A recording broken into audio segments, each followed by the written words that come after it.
Hat eigentlich das neue Verbot der EU von Konten in Drittstaaten für EU-Ansässige irgendwas zu tun mit dem automatischen Informationsaustausch nach OECD-CRS? Und kann ich das Ganze wirklich über einen Zweitwohnsitz in einem Drittstaat umgehen?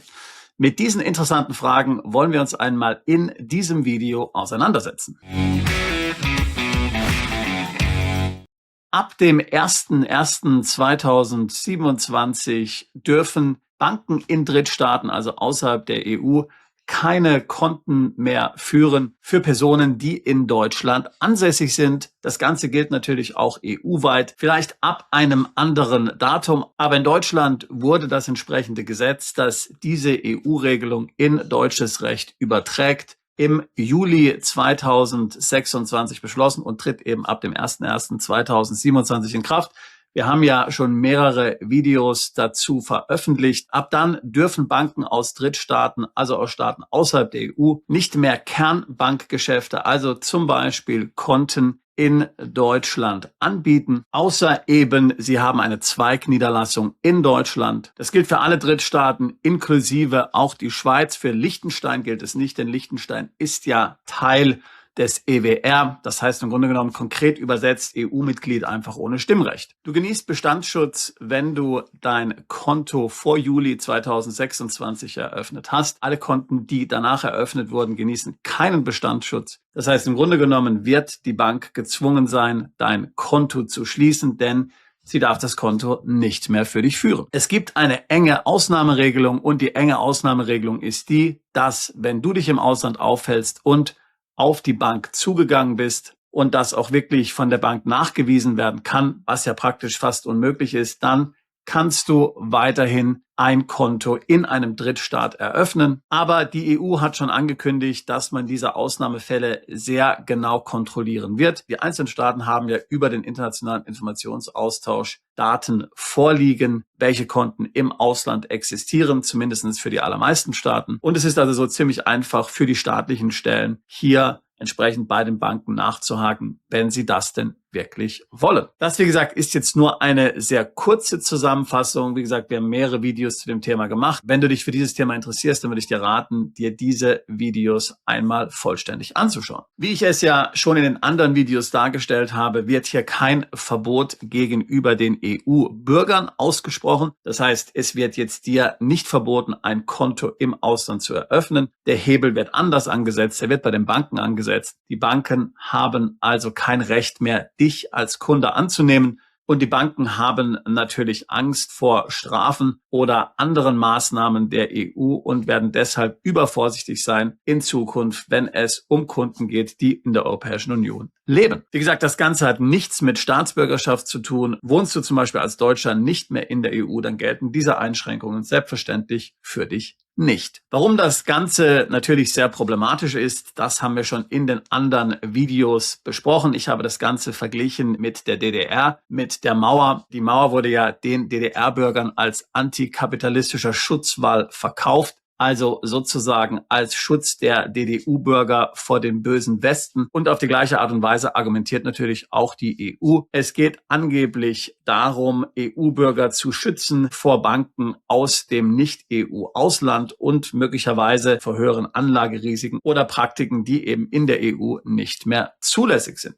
In Wirklichkeit geht es schlicht und ergreifend um Protektionismus. Man will das Geld in der EU behalten. Es sind im Grunde genommen Kapitalverkehrskontrollen. Schau dir die Entwicklung des Euros an, schau dir die Entwicklung der Haushalte an, der EU-Staaten, die immer weiter zunehmende Verschuldung, die Ausgaben für den Sozialstaat, für die Rüstung. Da kann es nicht im Interesse sein der EU, dass Gelder aus der EU abfließen. Und wenn du einen Beweis dafür gebraucht hast, wie prekär die Haushaltssituation vermutlich in der EU ist, dann ist das wohl der beste Beweis dafür. Wir haben sehr viele Fragen und Rückfragen und Kommentare zu den anderen Videos bekommen, die wir dazu veröffentlicht haben. Und das liegt natürlich auch daran, weil wir ja seit über 20 Jahren Mandanten dabei helfen, sich außerhalb der EU zu etablieren, dorthin auszuwandern, sich steuerlich zu optimieren, aber eben auch Konten außerhalb der EU zu eröffnen. Eine unserer Webseiten ist freedombanking.plus, werde ich hier verlinken in der Beschreibung des Videos. Dort können wir für dich Konten in über 30 Ländern außerhalb der EU eröffnen. Es bleibt bleibt natürlich jetzt abzuwarten, wie dann die einzelnen Banken tatsächlich auf diese neue EU-Regelung reagieren.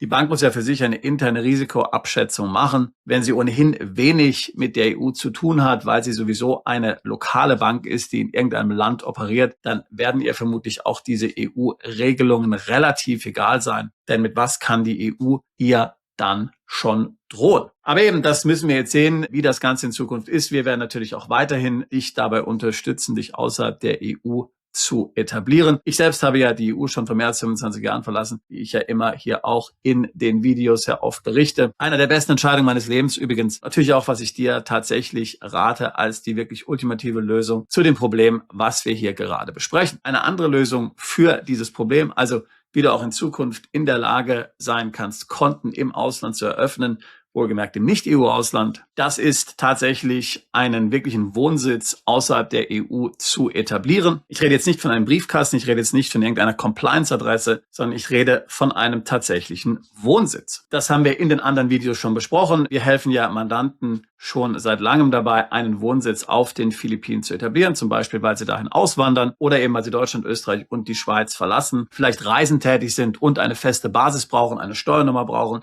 eine wirkliche Wohnung brauchen, um dann entsprechend auch abgesichert zu sein. Und diese Lösung eignet sich natürlich auch in dieser Situation. Die Philippinen zum Beispiel haben viele Vorteile, unter anderem nehmen sie nicht am automatischen Informationsaustausch teil. Alle Auslandseinkünfte sind steuerfrei. Gleichzeitig haben sie eben aber auch Doppelsteuerungsabkommen mit Deutschland, Österreich und der Schweiz. Unsere Webseite dazu ist mydavaobase.com. Auch dazu alle weiteren Infos in der Beschreibung dieses Videos. Wir machen auch regelmäßig Reisen zum Beispiel in die Philippinen. Wenn dich das Thema interessiert und das Ganze mal vor Ort kennenlernen möchtest, ist das eine gute Gelegenheit. So, jetzt haben viele hier gefragt, auch natürlich übrigens in unserem Telegram-Kanal, wo ja sehr intensiv 24 Stunden am Tag diese Themen debattiert werden. Tausende von Mitgliedern. Auch du kannst da natürlich Mitglied werden. Jetzt haben viele gefragt, aber funktioniert das eigentlich wirklich? Mal angenommen, ich habe jetzt so einen Zweitwohnsitz im Ausland, dann muss ich doch trotzdem der Bank mitteilen, dass ich noch in Wirklichkeit in Deutschland lebe, wenn ich nicht ausgewandert bin. Dann ist doch dieses ganze Workaround, sage ich mal, einfach hinfällig. Und dann gibt's ja den automatischen Informationsaustausch nach OECD CRS und dann wird ja trotzdem wieder reported zu mir nach Hause und dann habe ich möglicherweise wieder ein Problem. Ich darf nicht der Bank gegenüber meinen deutschen Wohnsitz verschweigen. Das kann im besten Fall dazu führen, dass mir die Bank tatsächlich das Konto sperrt, wenn sie es herausfindet. Und im schlimmsten Fall ist es möglicherweise sogar rechtlich relevant. So, das sind so typische Fragen und Kommentare, die wir jetzt erhalten haben. Und da habe ich mir gedacht, macht es sicherlich Sinn, das nochmal hier etwas aufzulösen. Also die neue Regelung, nach der Banken aus Drittstaaten nicht mehr in der EU aktiv sein können, die ist unter der Richtlinie CRD6 organisiert. Und das hat nichts mit Steuern zu tun und hat somit auch nichts mit dem automatischen Informationsaustausch zu tun. Und das ist sehr wichtig, dass du das verstehst. Wir befinden uns hier auf einer komplett anderen Ebene. Ziel dieser Richtlinie CRD6 ist nicht die Verhinderung von Steuerhinterziehung, die Verhinderung der Steuerkriminalität, obwohl natürlich das ein angenehmer Nebeneffekt für die EU sein wird, sondern es geht um genau das, was ich davor beschrieben habe, nämlich letztlich um Protektionismus. Daher ist es der Bank jetzt mit Blick auf den automatischen Informationsaustausch auch völlig egal, ob du noch in Deutschland steuerpflichtig bist, wenn du dann dieses Konto in einem Drittstaat eröffnest. Du musst also nicht lügen. Und ich wäre der Letzte, der dich hier zum Lügen animieren will. Ich denke, es ist extrem wichtig, auch für die eigene Psychohygiene, dass man seine Existenz nicht auf Lügen aufbaut. Ich glaube nicht, dass das funktioniert. Ich glaube nicht, dass sich das glücklich macht. Und ich glaube nicht, dass das eine langfristige Erfolgsstrategie ist. Und da sollte man eigentlich mit sich selbst im Reinen sein. Nicht nur was Banken anbelangt, auch im persönlichen Bereich und im Business ja sowieso. Also daher sich eine Scheinrealität aufzubauen, das würde ich dir nie empfehlen. Aber jetzt schauen wir uns doch mal die relevante Entscheidungskette an, wenn du ein Konto im Ausland eröffnest. Ich hatte ja vorhin gesagt, manchen Banken werden diese Regelungen sowieso absolut egal sein. Aber jetzt nehmen wir mal folgendes Szenario an. Du hast ein Ferienhaus in Thailand, in dem du dich regelmäßig aufhältst, das du aber außerdem auch vermietest. Und jetzt bist du in Thailand und möchtest dort ein Konto eröffnen bei einer thailändischen Bank. Thailand nimmt am automatischen Informationsaustausch OECD-CRS teil und sagen wir jetzt auch mal, Thailand nimmt diese EU-Regelungen sehr ernst. Sie wollen es sich mit der EU nicht versauen. Die Bank hat also genau zwei Möglichkeiten, dir ein Konto zu eröffnen. Die erste Möglichkeit ist, wie gesagt, dass die Bank zeigen kann, dass du aus Eigeninitiative vor Ort in dem Land auf die Bank zugegangen bist und nicht etwa aus Deutschland. Das ist das, was die Bank im Zweifelsfall gegenüber den EU-Behörden nachweisen muss. Die zweite Sache ist, dass ja die Regelung nur für Bankgeschäfte in der Europäischen Union gilt, nicht aber für Bankgeschäfte, die im Ausland stattfinden. So, wenn wir das Szenario betrachten, was ich jetzt gerade eben gesagt habe, dann ist es ja komplett offensichtlich, dass du in Thailand eben eine Immobilie hast. Du hältst dich deswegen in Thailand auf, du gehst deswegen zur Bank und eröffnest dort ein Konto. Das kannst du perfekt nachweisen. Auch wenn du jetzt ein Konto in Singapur aufmachen würdest, kannst du die gleiche Argumentation verwenden. Du bist eben schnell von Thailand nach Singapur rübergeflogen. Du hältst dich in der Region auf. Somit hat die Bank es relativ einfach nachzuweisen, dass du tatsächlich aus Eigeninitiative aus dem Ausland sie kontaktiert hast. Damit wird die erste Box getickt. Wenn du jetzt nachweisbare Beziehungen hast zu Drittstaaten, eben das Ferienhaus, was du zum Beispiel vermietest, wo du dann Mieteinnahmen hast, wo du aber auch Lieferanten hast, die du bezahlen musst, wo du möglicherweise auch Steuern an die thailändische Steuerbehörde bezahlen musst, dann hast du ja überall Links, die nichts mit der Europäischen Union zu tun haben, wo es also um Bankgeschäfte geht, letztlich die alleine dann im Ausland stattfinden. Und somit ist dann die zweite Box getickt. Weder hat die Bank in der EU Werbung gemacht oder dich über irgendeine andere Marketingmaßnahme angesprochen, noch geht es tatsächlich um Bankgeschäfte, die in der EU anfallen. Somit meine Einschätzung, kann die Bank das Konto dann also eröffnen. Warum sage ich meine Einschätzung? Wie das wirklich werden wird, das können wir ja heute noch nicht sagen, denn es ist ja noch nicht in Kraft. Wir wissen, dass die Banken sehr vorsichtig sind, aber wir wissen ja auf der anderen Seite auch, dass entsprechende ähnliche Regelungen bereits in Kraft sind und Banken auch bestimmte ähnliche Prozesse bereits aktiviert haben. Wir eröffnen ja über unser Büro in Austin, Texas zum Beispiel viele amerikanische Gesellschaften und da gibt es amerikanische Online-Banken. Die bekannteste heißt Mercury. Sie akzeptiert explizit Mandanten, die nicht in den USA leben. Diese können dort ein Konto eröffnen. Für ihre amerikanische Gesellschaft wohlgemerkt. Aber auch sie müssen zeigen, dass sie Bezugspunkte haben zu den USA, wenn sie dieses Konto eröffnen. Also zum Beispiel ein Büro oder zum Beispiel Mitarbeiter oder zum Beispiel Lieferanten. Das kann einfach auch irgendeine Softwarefirma sein, wo du eine Software abonniert hast. Oder möglicherweise Kunden oder eben irgendwas anderes. Und das ist genau die gleiche Logik. Die Bank will letztlich sehen, dass es unter anderem, nicht ausschließlich, aber eben auch um Bankgeschäfte geht, die im Ausland stattfinden. Und das ist dann letztlich die Rechtfertigung für dieses Konto. Also kommen wir zurück zu unserem Thailand-Beispiel. Wenn du also ein Haus in Thailand hast, wenn du dann zu der Bank gehst, das Konto eröffnest, gehe ich davon aus, dass dieses Konto eröffnet wird. Ich stehe nicht alleine da mit dieser Meinung. Es gibt ja mittlerweile viele Experten, die auch zu diesem Thema geschrieben haben, viele bekannte Anwaltskanzleien, unter anderem zum Beispiel auch Ashurst, und die argumentieren auf genau die gleiche Art und Weise. Und sie gehen übrigens auch davon aus, dass das letztlich auch mit dieser EU-Regelung vereinbar ist, das heißt also auch aus EU-Sicht legal ist. Wie gesagt, ich sage es normal, 100%ige Sicherheit haben wir keine, dafür ist das Ganze zu neu. Das sind jetzt alles Annahmen, aber ich würde sagen qualifizierte Annahmen und nicht einfach nur Spekulation. Deswegen, wenn du dann der Bank in Thailand erzählst, dass du tatsächlich noch in Deutschland steuerpflichtig bist, dass du da ansässig bist, und das wirst du ja auch tun müssen, wenn dir die Bank dann den Fragebogen vorlegt zu deinen steuerlichen Ansässigkeiten, dann ändert das nichts an der Beurteilung zum Thema CRD6. In der Tat, selbst wenn du dich nie in Thailand aufhalten würdest, weil du diese Immobilie einfach als Investment erworben hast, um sie zu vermieten, nicht zur eigenen Ferienhausnutzung, auch das wäre ja ein völlig akzeptabler Grund. Die Bank würde natürlich dann trotzdem deine Daten nach Deutschland schicken im Rahmen des automatischen Informationsaustausches. Aber das ist ja sowieso gegeben. Wenn du in Deutschland wohnst, dann bist du vom automatischen Informationsaustausch betroffen, dann musst du weiterhin ja sowieso Steuern bezahlen. Es geht ja bei dem ganzen Thema, wie ich es schon mehrfach gesagt habe, nicht um Steuern. Natürlich musst du die Zinseinnahmen und sonstige Einkünfte, die du auf diesem Auslandskonto erzielst, tatsächlich dann auch dort versteuern, wo du steuerpflichtig bist, zum Beispiel in Deutschland. Und insofern gibt es hier eigentlich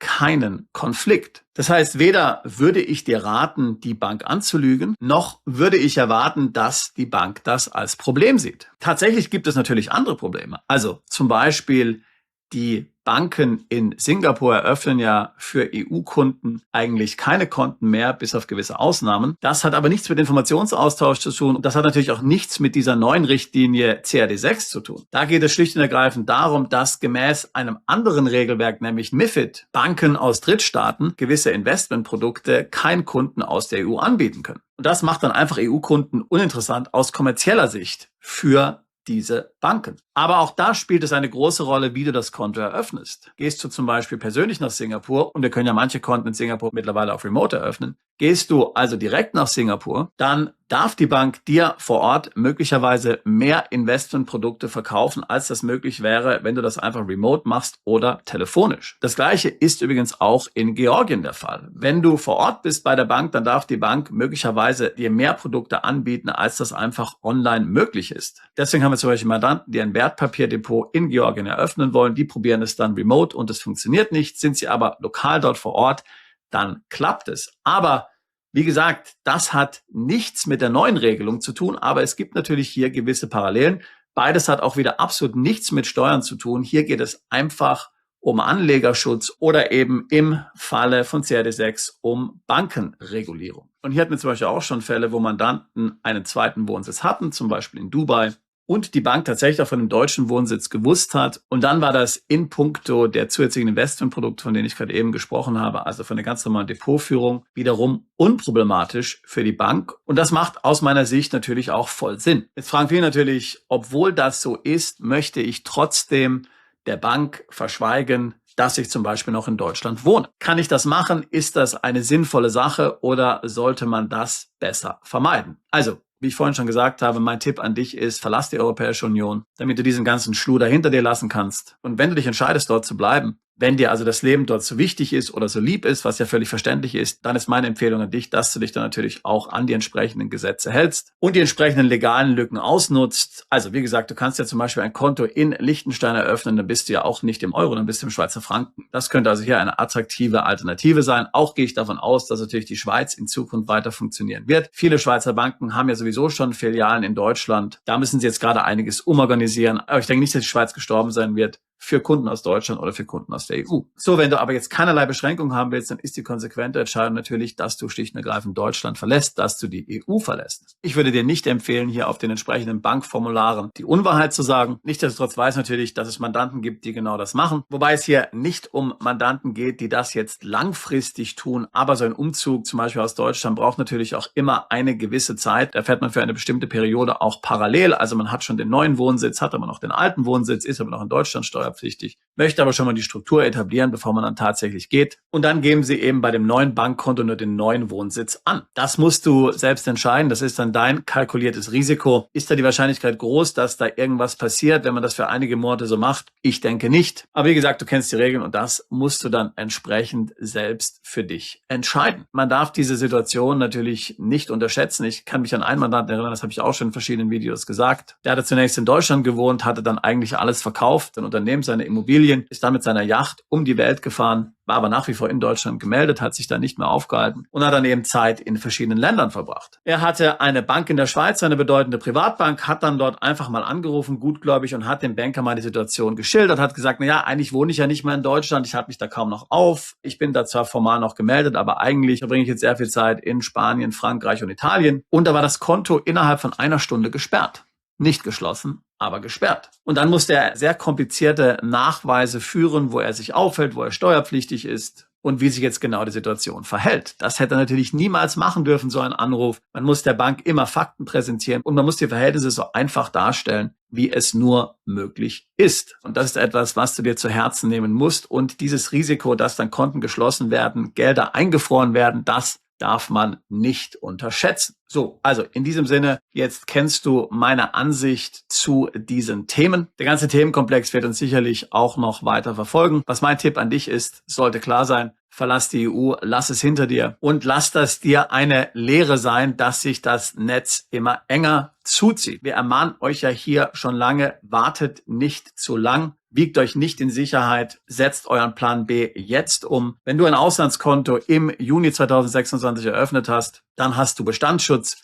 Wenn du es jetzt machst, dann ist es leider zu spät, wenn sich das Konto außerhalb der EU befindet. Viele schieben immer alles auf die lange Bank und sagen, naja, ich habe ja diese Möglichkeiten, ich kann das jetzt zu jeder Zeit machen. Aber eben, wie wir jetzt wieder mal sehen, und das ist eines von sehr vielen Beispielen, es gibt eben einfach immer weniger Möglichkeiten. Das Netz zieht sich zu. Es wird immer alles schwieriger, komplizierter, teurer, umständlicher. Daher rate ich dir nicht zu warten, was deinen Plan B anbelangt, deine internationale Diversifizierung. Es gibt ja nicht nur Konten, es gibt eben auch Depots. Die sind ja auch noch nicht von dieser Regelung betroffen. Also ich rate dir sehr schnell, wenn du Bedenken hast bezüglich der EU, ein Depot außerhalb der EU zu eröffnen. Zum Beispiel Interactive Brokers, zum Beispiel Swissquote oder einen anderen Broker im Ausland. Wie gesagt, diese sind bisher nicht von diesen Regelungen betroffen. Da gibt es, wie gesagt, andere Regelungen, die dich dann auch wieder betreffen können. Aber eben, das ist ein anderes Thema. Kümmere dich darum, dass deine Edelmetalle außerhalb der EU aufbewahrt werden. Auch hier ist Singapur eine hervorragende Option. Schau, dass du kein allzu großes Klumpenrisiko hast. Schau, dass nicht alle Immobilien in der EU sind. Weil, wie gesagt, das gilt jetzt für Konten, aber zunehmend wird es auch Einschränkungen dann für andere Assetklassen geben.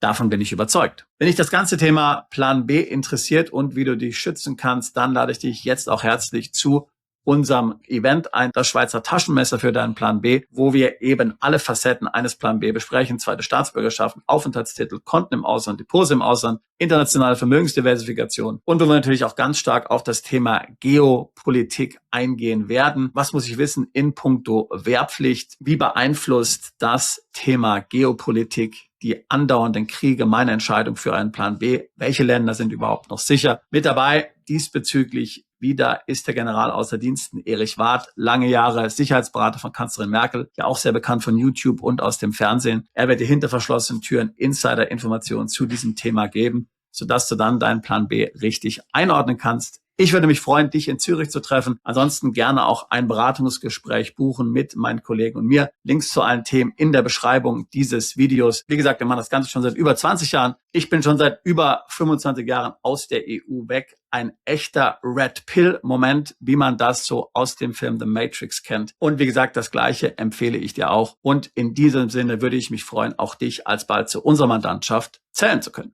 Bist du Unternehmer, Freiberufler oder Investor? Zieht es dich schon lange ins Ausland? Mach heute den ersten konkreten Schritt in eine Zukunft mit mehr Geld und mehr Freiheit. Buche ein Beratungsgespräch mit Sebastian und seinen Kollegen. Unsere Kanzlei unterstützt Mandanten wie dich dabei, deine Steuerlast legal zu reduzieren, Vermögen aufzubauen und zu schützen und deine persönliche Freiheit zu maximieren. Profitiere jetzt von unserem Fachwissen und unserem Netzwerk. Gehe zu mandatierung.com und werde Mandant unserer Kanzlei.